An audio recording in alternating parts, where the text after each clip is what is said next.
Welcome guys sa my vlog, Corridas moment, no. Ako dati pa matagal na rin ako nagba-vlog pero hindi ko seryoso kasi sa aking kalagayan, no. Ito yung kalagayan ko, no.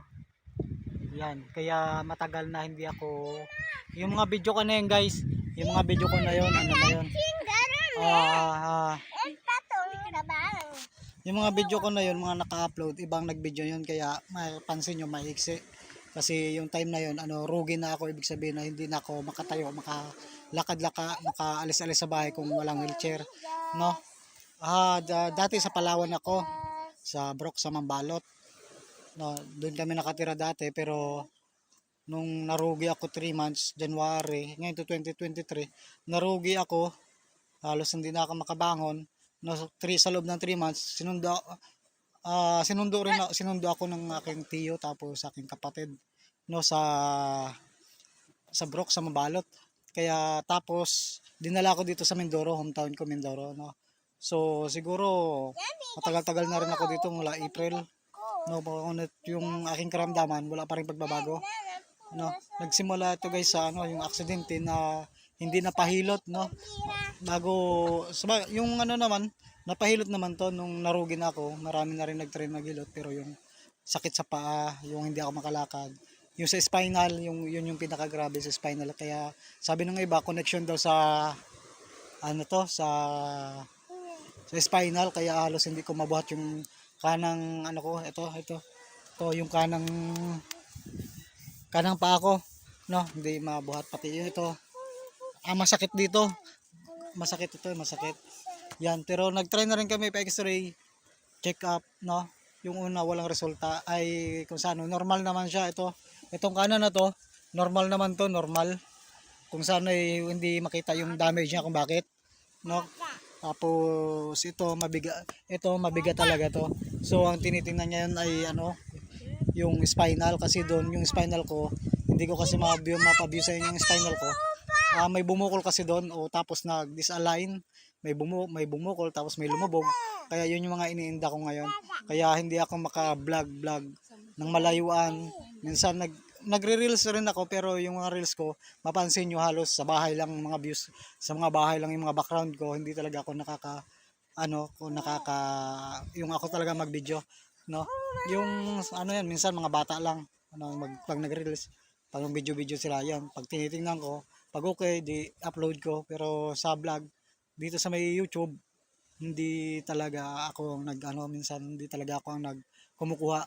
Marami sana akong pangarap na vlog, magpunta sana kung saan dito sa bayan ng Mansalay, pero hindi, sa kalagayan ko ay hindi ako makapag-vlog, no, kasi isa pa sa kalagayan ko hirap yung spinal ko kasi, ay yung katawan ko kasi halos araw-araw yung masakit, no. Parang nabubuhay na ako sa may pain reliever, no, pag sumumpong yun, sa pain reliever na lang. Hindi naman kataasan yung pain reliever, yung mga may pinamik lang para lang ako makatulog minsan, no, para pawisan yung ganyan. Yung minsan lang ako makalabas ng bahay, maligo diyan na sa tabi. So ganun din, yun lang naman. CR, so CR hindi halos makaupo ako sa bowl kasi yung paa ko halos hindi masakit, magbangga masakit, tapos ikilo masakit. Kailangan timing kahit tawakan o kaya itulak na masakit, no. Mahirap galawin, lalo ito nakapakahirap galawin, kaya masakit indahin. Kahit ako buhatin ka lang, nag-aaray talaga ako, lalo pag gabi ay kung magiga, kailangan timing kasi masakit talaga siya, no. So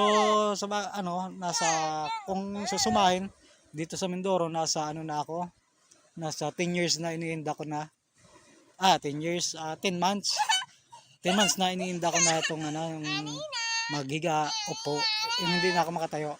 Halos 10 months na nakakatayo rin ako pero may alalay, pero yung spinal ko masakit, yung spinal cord ko yun talaga yung masakit, na halos hindi ako makatayo ng matagal. Makatayo man ako siguro umayawakan 5 minutes, ay mahaba na 5 minutes, parang wala 3 minutes upo na ako kasi masakit. Tapos yung mga tuhod ko nanginginig, na kasi yung time na yun, yung una, parang pinasok rin ako ng pasma, kaya yun ang naging dahilan rin ng aking bagsak. Dati hindi halos kilos yung mga paa ko kasi nagmanhid na. Pero kahit ano-ano na lang yung ginagawa, no? May mga sabi, mga ganito gawin mo, ganito gawin mo para lang mawala or makarecover kahit pa paano. Pero ngayon guys, nagagalaw ko na rin kahit pa paano yung mga binti-binti ko. Nga lang, yung isa lang talaga, yung kaliwang paa, mabigat talaga. Ay, masakit talaga. Yung lang talaga hindi ako pati yung spinal. So, nagpa-check up na rin kami dito. Ganun din sa Kalapan. So, ang kailangan sa akin is kailangan ni MRI. So, nagbabudget kami ng kailangan daw siguro doon mga narinig ko lang sa kapatid ko, siya kasi yung naglalakad, nasa 15K daw para may MRI. So, kaya bumalik kami kasi wala pa kami pera. Kag basta wag lang mag-expire yung x-ray namin panibago kasi halos na-expired na yung x-ray namin. Kaya nakarang araw pumunta kami doon, panibago naman kami, balik back to zero kami. Kaya parang pumunta lang kami sa Kalapan para lang mag-x-ray. Kaya halos 3 na yung ginawang x-ray sa akin. Dati isa lang, dalawa. Ngayon 3 na ang ginawang x-ray sa akin. Kaya tapos yung sa 3 months na ako dito sa dito sa Mindoro. 3 months.